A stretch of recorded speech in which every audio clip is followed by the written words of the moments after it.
Ladies and gentlemen, welcome to Season 4, Episode 36 of the Juco Editz podcast. Tonight I'm joined by Benny Thompson, Angels minor league pitcher. Benny, welcome to the podcast. Thanks for having me. I appreciate you for taking the time out of your night to come on here and talk some baseball with me. Absolutely, no problem, man. All right, so first off, Benny, I want you to talk to me about playing at John Adams High School. It was just normal high school ball. Baseball up in Indiana isn't too big. Got a small window of time to play since it's so cold, but it was a good time. Learned a lot. Got to play in some cold weather. I think it kind of developed um, some instincts that some guys don't really have. So, um, in terms of like toughness, I Yeah. guess. Yeah. All right, so talk to me about winning the city championship in 2019-20. It was a good time. It was, if I remember right, that would have been my junior year 'cause I didn't have a senior year, obviously because of COVID. Right. But it was a big win. I know that I had a pretty good connection with our coach, and that's something that he really really wanted, and it was good to see him get it. So next, what was your recruitment like out of high school? Out of high school, I didn't. Um, it was a little weird because of the COVID. My Right. senior year didn't have the season. I actually also was dealing with a little bit of an injury, so recruiting for me was mostly a few walk-on opportunities to some Division II schools, and then I had a few offers for junior college, which I wasn't at the time. I didn't really know too much about. It was fairly on the newer side, at least to me. Um, but I ended up committing to John A Logan Community College in Southern Illinois. So you spend 2 seasons at John A. Logan. You decide to pitch and hit, correct? That is correct. Yes, I got to go do both there, which is another reason that I decided to at JUCO. I can do both for a little bit longer, so might as well. So you went 3-0 in 2021 in 16 games with 47 strikeouts, 6-3 in 2022, and 40.2 innings pitched in 21 appearances with 62 strikeouts. So we're going to talk about your 2022 season at John A. Logan. The first team I want you to talk to me about playing against Pensacola State. That was probably that was on our little trip that we would take every year down to the Panhandle through Alabama, and it's a good team. I remember being pretty excited to get into some warmer weather. It was still pretty cold, but obviously it was better than Southern Illinois in early February. But they had a nice field, and great competition, and was super pumped to get out and play a team like that because they're one of the names that you hear when you talk about JUCO baseball teams. Like Right. you'll eventually hear their name come up, and so when you get to go down and play a team like that, it's always pretty cool. Lakeland. Lakeland, so that was a in conference opponent. Not one of our biggest rivals, but always a good series when we would play them. Good team. They could really hit the ball. Um, Other than that, I enjoyed playing against them. I liked their field too. I liked how it was set up. Couldn't complain there, and pretty good. Always pretty good competition out of those guys. All right. Now, what I have for you is going to be Lincoln Trail. Lincoln Trail, I actually, I liked playing Lincoln Trail just because a couple kids from my area growing up was actually on that team, and Okay. they were playing there. So it was always cool to go play them. They have an interesting setup as well. Um, real gritty team. But yeah, it was cool because I got to play some buddies from like high school. Some were buddies, some were just opponents from high school that ended up going there and playing. But it was cool to see and play against them at the next level. So Jefferson College. Okay, Jeffco. Yeah. I remember them coming to us. They were a solid team. They had a couple guys that could really bang it. Um, so I know I think they actually might have beat us one of the times that they played us. But that they had some guys that could really swing it, and I think they had a pretty good like a pretty premier pitcher, if I remember correctly. A good opponent right there. I don't think they were Division One. I think they're D2 junior college. Okay. So I think um it was cool to see how good they were too. South Suburban. South Suburban, I remember playing them.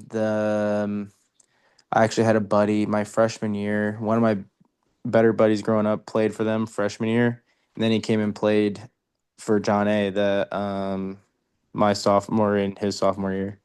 So it was pretty cool. They weren't a bad squad. They really got better that second year. Ended up making the tournament. Yeah, I think we lost to them in the tournament that first game, if I remember right. It's such a long time ago, but I gotcha. it's good squad. And then the last one from JUCO, your rival, Wabash Valley. Always a great team. I mean, we would go blow for blow with those guys back and forth. Definitely one of the more premier teams that we played against. So I actually interviewed a guy who plays at Michigan State today, and I want to see if you remember facing him.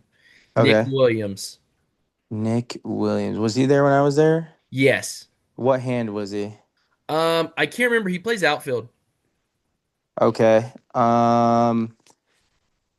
It doesn't ring a bell, but I'm also really bad with names. Okay. I'm really bad with names, but I probably would if I saw like a video of him hitting, I probably would remember him. Okay. The next thing that I want to talk to you about is going to be what was your recruitment like out of JUCO? Out of JUCO, it was pretty crazy actually. So my second year, I got a little bit of interest, and I ended up committing in the fall to Florida International down in Okay. Miami. Yep. But right around the end of the spring there, their coaching staff got released, fired. And I reopened the process, and that was after I had a fairly good season. And recruiting was this time was a whole lot different. Um, I was taking 5 to 6 calls a day from different teams, schools. Yeah, it was crazy. It was awesome. I will say that it kind of really opened my eyes to like what JUCO potentially could offer guys, and it also kind of told me like, hey, like you might be pretty good, like you might be getting pretty good. So whenever you get attention like that, it's always cool. All right. You go to Troy 2023, 5.06 ERA, go 6 and 3, 20 appearances, 98 strikeouts. The first game I want to talk to you about Alabama State.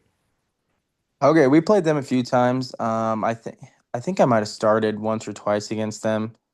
They're a pretty scrappy team. I think I fared well against them. But they're just down the road, so it was pretty cool to always play against them. They also have some of the cooler uniforms that I Yeah. played against. UAB. UAB, that was one of the bigger teams that was early in the year, and it was probably the biggest team that I had pitched against to date. Was pretty pumped up to play, like to pitch against them. Good squad, some big hitters, some big lefties, and at Troy we got that short porch and right, so you had to be real Right. careful. But yeah, no, good opponent. All right. I had to plug in my computer. Sorry about that. No worries. Florida Gulf Coast. So that was probably one of my better performance games. Got to start there. I'm pretty sure at the time they were ranked when we played them. When it was, that was definitely my longest appearance. think like 4, maybe 5 innings. Struck out a lot of guys. But yeah, that was probably one of my better performances on the season. Georgia State. Georgia State, I can't remember. I think I did all right against Georgia State. It was at their place. They were crushing the ball all weekend against us. I got in, and I think I did all right. I think I went a few, maybe 1 or 2 innings, and maybe gave up a run. But that weekend, they just had us for some reason that weekend. So just getting out of there with 1-2 was actually a good day. So yeah, no, they were real good, especially at their place. ULM.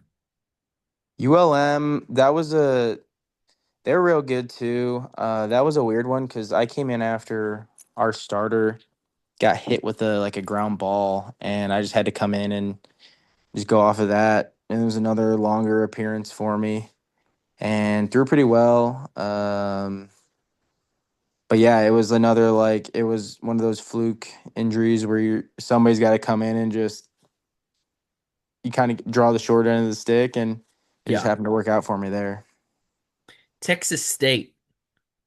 Texas State, I think I pitched against them twice, and I think one time I did pretty good, and the next time I did okay. I specifically remember leaving one pitch up, and he got to it, and I think they tied the game or something. But I had been out there a while and was doing great. So again, can't complain. They're real good too. They were pretty good that year, and I think the year prior they were ranked. So that was a good squad. Okay, now I'm gonna see if you can remember this Sun Belt tournament. hmm Okay. I think I only threw once in the Sun Belt tournament against Southern Miss. Okay. I think. Yeah, I think I threw like 2 or 3 innings. Was doing pretty good. Um, Came in. Pitch count was a little high. Ran back out there. I think I got one guy out and then gave a base knock. And this was like the eighth or ninth inning, so it was probably time for me to get out of there. Pitch count was high. Get somebody fresh in there. I can't remember if we ended up that run ended up scoring for them to take the lead or not, or we lost. I don't remember Okay. exactly what happened in that game, but I know we didn't win the conference championship. So All right, now we're gonna go on to the NCAA regional in Alabama. okay, yeah, that's another one where it was a weird outing. Our starter started the game, got through maybe like one or two innings, and then we had a rain delay and for about an hour and a half, and then starter couldn't go out again, and then so I went out. Yeah, Went about 4 innings. I think 1 run, 4 innings, 1 run against Boston College, and ended up getting the win. So cannot complain about that one against a good team like that. all right. So July 17th, 2023 rolls around. You sign the contract with the Angels. Now, before I ask like everything about with the Angels, what all teams like contacted you before ultimately making the decisions on the Angels? Okay. I can't quite remember I had an agent at the time. Still have the same guy. He was fielding a lot of the stuff, but he kind of told me that that go around the year prior I actually had a lot more interest Mm, out of that second year in junior college. But that summer out of Troy, I know the Angels were pretty much like the biggest suitor for me. There might have been some others, but it wasn't. I think my agent deemed it not worthy, like the super yeah. little interest, like maybe. Um, but yeah, so to my knowledge, it was maybe like a handful, and the only one that I really know of was the Angels. He kind of took care of a lot of that stuff for me. I gotcha. Okay, so now talk to me about spring training. Spring training, I mean, it's a great time. It is a little different, I think, when it comes to like for pitchers, I mean, you're out there all day doing something, and I think I learned a lot in my first spring training. I got hurt, um, ended up missing like the first half of my first full season. But I learned that I learned what you need to do and what you don't need to do, and all the stuff in between. So now that I got my feet underneath me, I can show up spring training ready to go. And certain things you don't need to be ready to go for. Certain things you do. Right. But yeah, it's all trial and error when it comes to spring training. It's a great time though. All right. So 2025, you appeared in 44 games, went 4-2 with a 1.91 ERA, 61.1 innings pitched, 100 strikeouts, and a 1.21 whip. What were the lessons that you learned from this past season and your expectations going into 2026? I learned a lot this season. I really learned that I just need to go out there and play. I think once you kind of accept that baseball is a game that you don't really have very much control over, and if you just go out there and try to take care of the things that you can control, I think usually you'll end up in a good spot. So I think when you go out there with the mindset that like, hey, I'm just gonna go out there and I do my thing. Whatever happens, happens. It helps you. It helps you deal with the bad, and it helps you deal with the good too. So I think that's probably the biggest thing that I came away with. Now I want you to talk to me about the Arizona Fall League that Oh you played yeah, in. yeah. I had a great time out there. I mean, playing against some of the best players um, that a lot of teams have to offer. My my path to the fall league was a little different. I wasn't originally selected for the Angels to go. I um, I got called a few days before. Someone that was supposed to go for us wasn't gonna be able to make it. I think they tweaked their arm, Ooh, so I got the call about a day or two before it started, and I flew out the next day, and I hadn't been doing very much. I That was about 3 weeks after our last game, and I came back and just was chilling on the couch. So I immediately got up off the couch and packed my bags and got out there and tried to give it my best. Um, but I mean, I went out there, gave it my best. My arm didn't feel too great I gotcha. after sitting down for a while, but I had a great time. I had a great time. I can't complain. You get to wear the big league jerseys, so Yeah. it's really cool. Yeah. All right. So there's two people that I know in your guys' organization, and I'm pretty sure you know them. The first one, who was on, these guys have both been on my podcast, Okay. Bridger Holmes.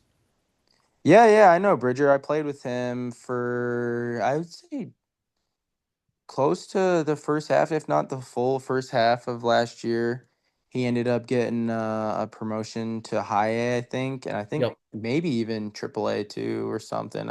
I tried to keep up with some of the guys, but yeah, no, he's gross.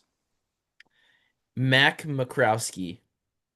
Yeah, I actually same came in the same time, same class for Yep. the Angels. I've actually haven't played with him yet.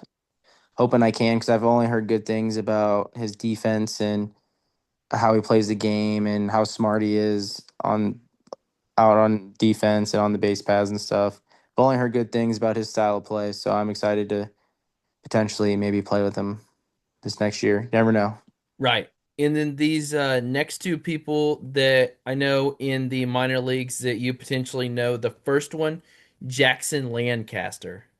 Yeah, I met Jackson Lancaster last offseason. I lived in Nashville and he was Okay. there. We bumped into each other at this indoor facility and we got to talking. Ended up some days we'd throw together, train together.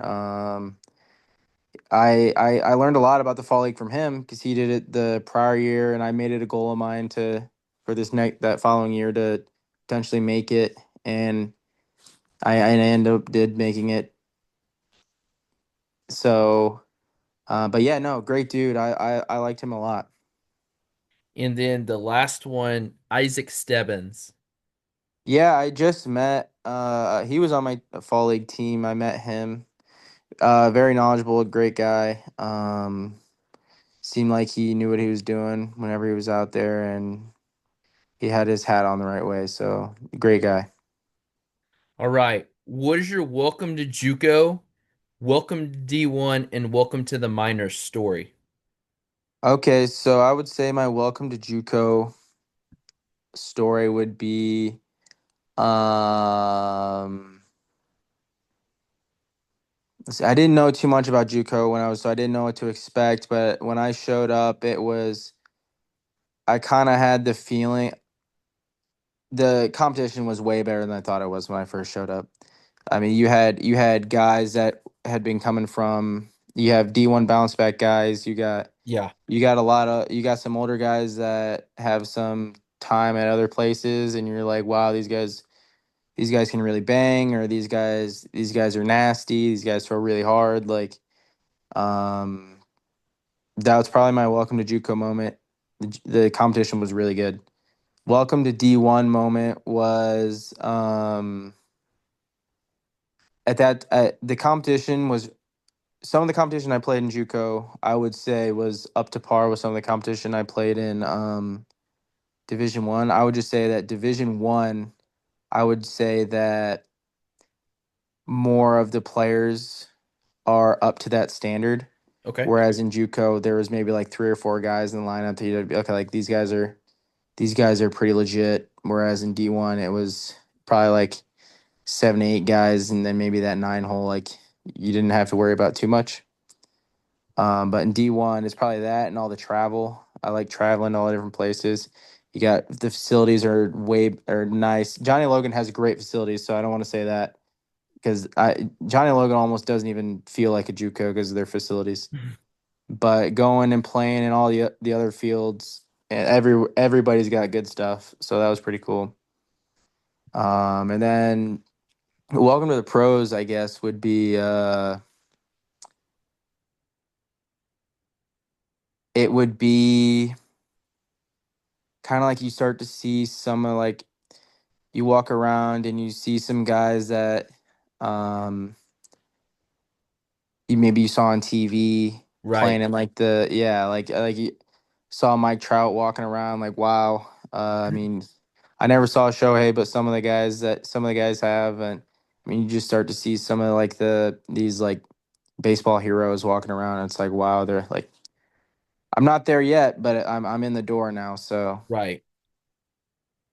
Okay, so next that I have for you, Benny, is some of these are the topics in college sports. The first one, what's your thoughts on NIL?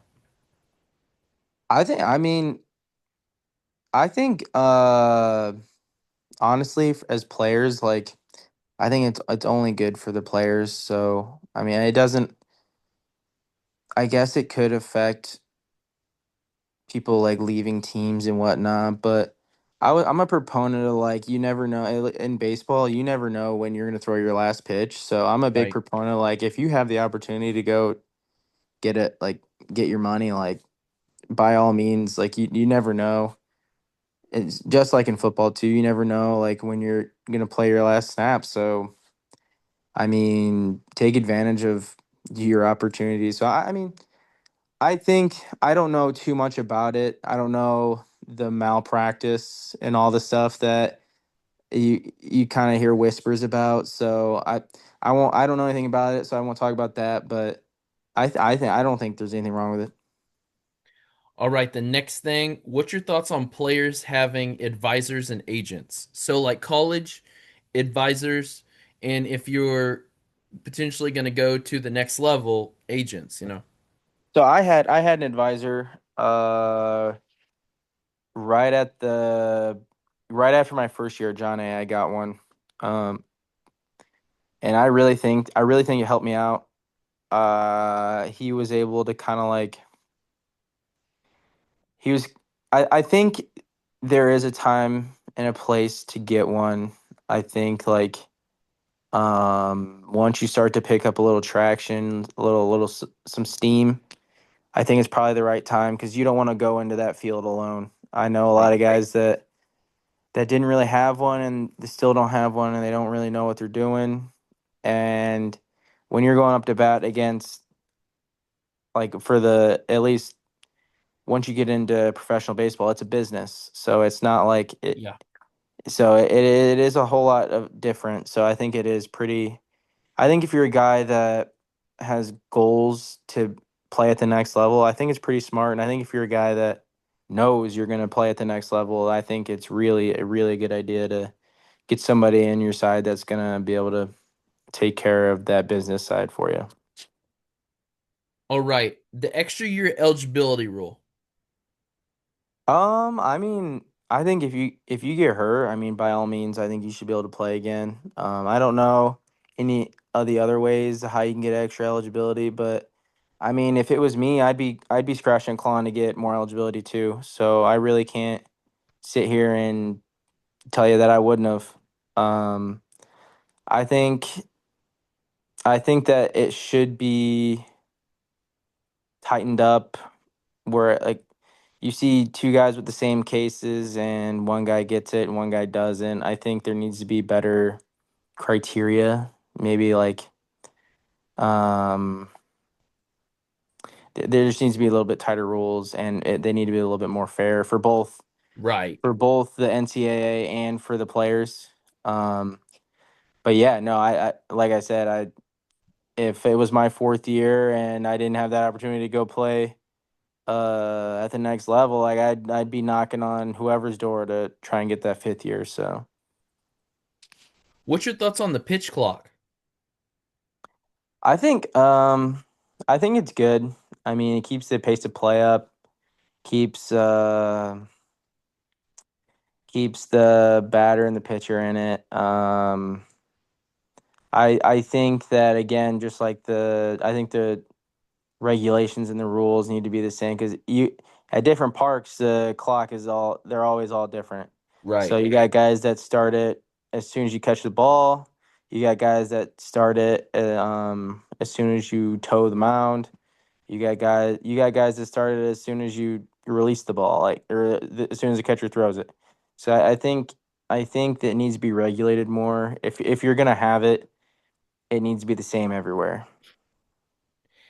Out of your career, what season means the most to you and what coach means the most to you? Um, I would say I've learned a lot from all my seasons. I've obviously learned the most from my freshman year and on.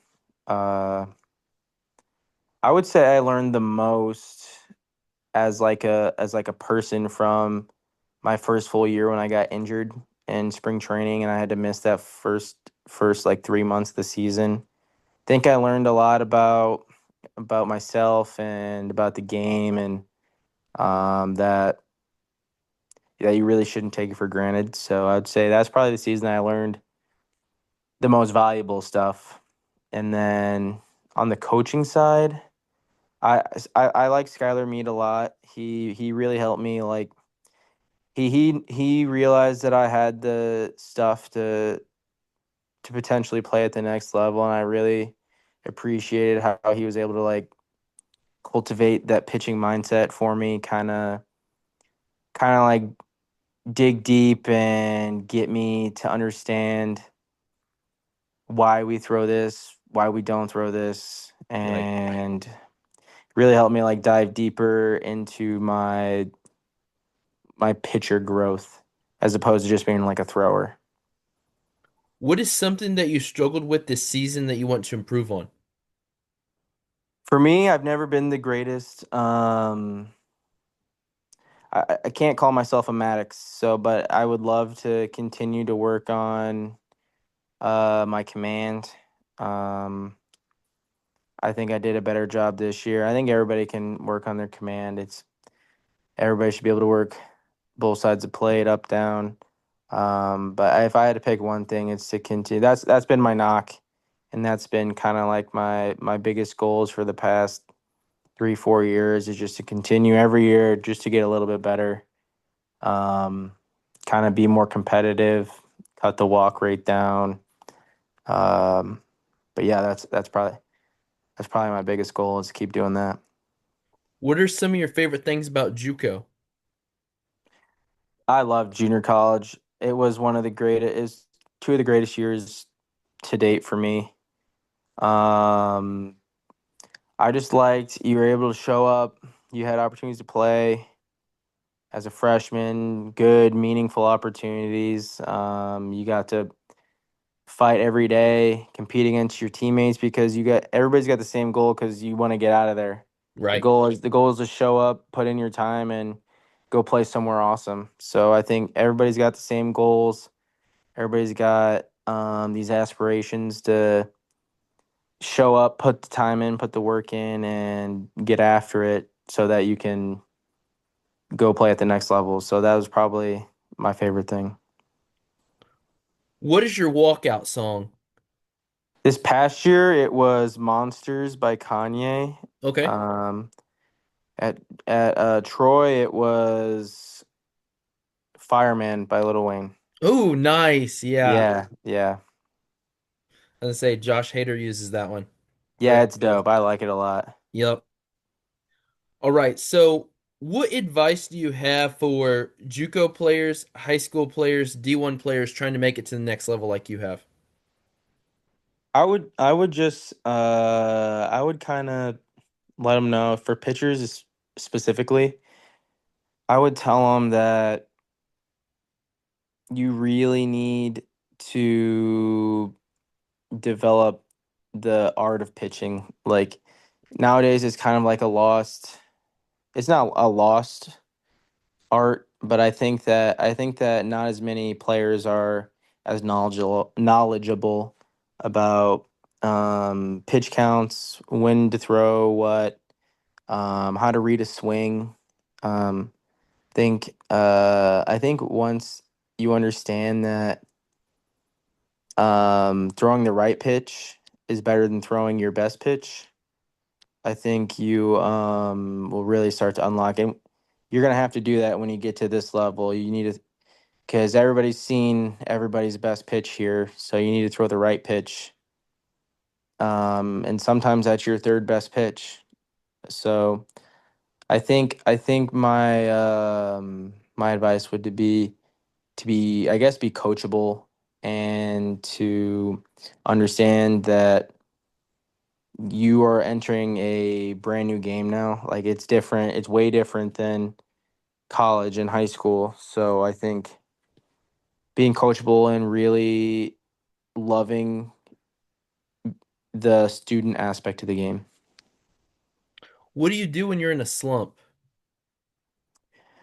Um, Me, I kind of it's tough. I mean, you don't want to go out there and do bad, and you really don't want to go out there and do bad multiple times in a row. For me, I mean, it's all about just flushing it. Um, I got some advice that like a good a good pitcher out of 10 appearances has one to two really bad ones, um like two to three, maybe four like mediocre ones, then the rest are good ones. So whenever I have a bad one, I'm like, all right, there's my bad one for the next 10. It's out of me now. The next ones are going to be only good and okay. So I think that's what I try to think about when I'm in a slump. Talk to me about the transition from JUCO to D1 to the minors. Um, I think that in junior college, it was a lot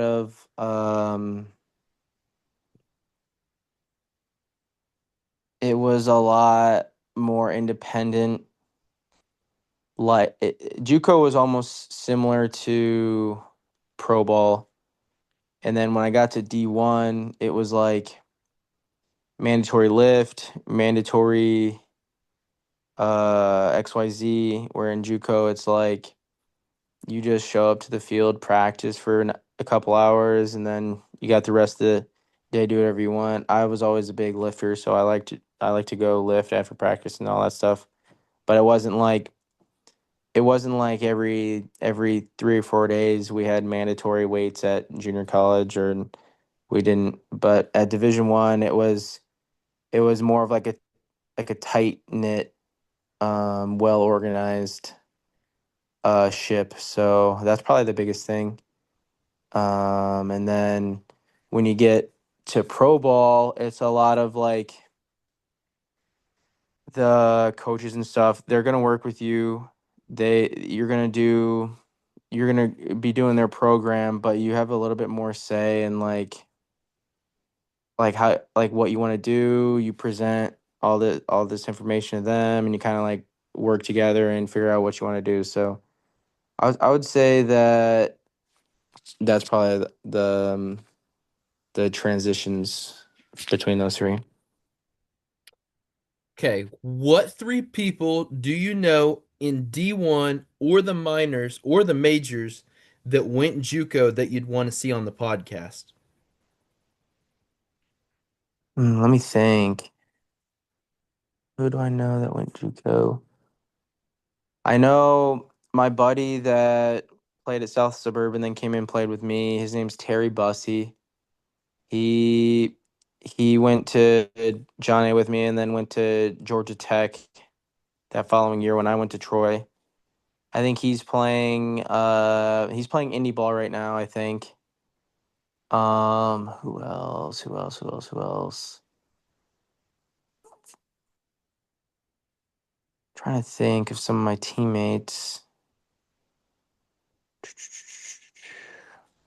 Uh, this one's a little bit different. His name's Brant Voth. I played with him at John A Logan. He went and finished college playing baseball, but now he owns a company that like makes gloves and batting gloves and like all sorts of gear. So it's called Goated Glove Co. I think. I Okay, think. So that would be a pretty cool guy to get on the podcast. Got a big following and stuff. One more. Who would be a good one?